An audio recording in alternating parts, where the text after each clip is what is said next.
How to get rid of weeds between interlocking stones. Interlocking stones are used for a variety of purposes in the landscape, including creating walkways, patios and retaining walls. Over time, sand, soil and weed seeds can work their way down into the grooves between the stones and start to grow. This not only creates an unattractive appearance, but can cause the stones to separate as the weed roots grow. Eliminating the weeds from between the interlocking stones can be accomplished using chemical herbicides. Things you'll need: plastic tarps, garden sprayer, herbicide with glyphosate. Stove optional.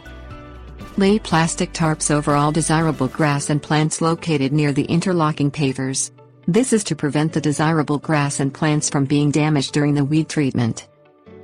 Open a garden sprayer and add a post-emergent herbicide that contains glyphosate as the main ingredient.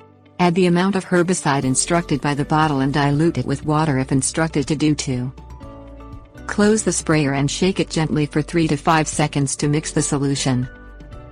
Spray the weeds with the herbicide solution until it drips off of the leaves.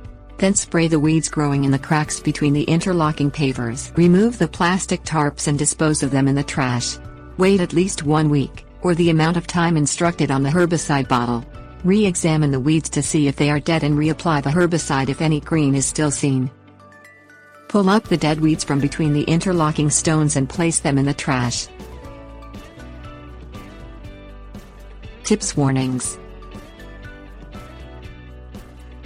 A natural way to kill weeds is to pour boiling water directly onto them. However, if the water does not reach the roots, then the weed will grow back.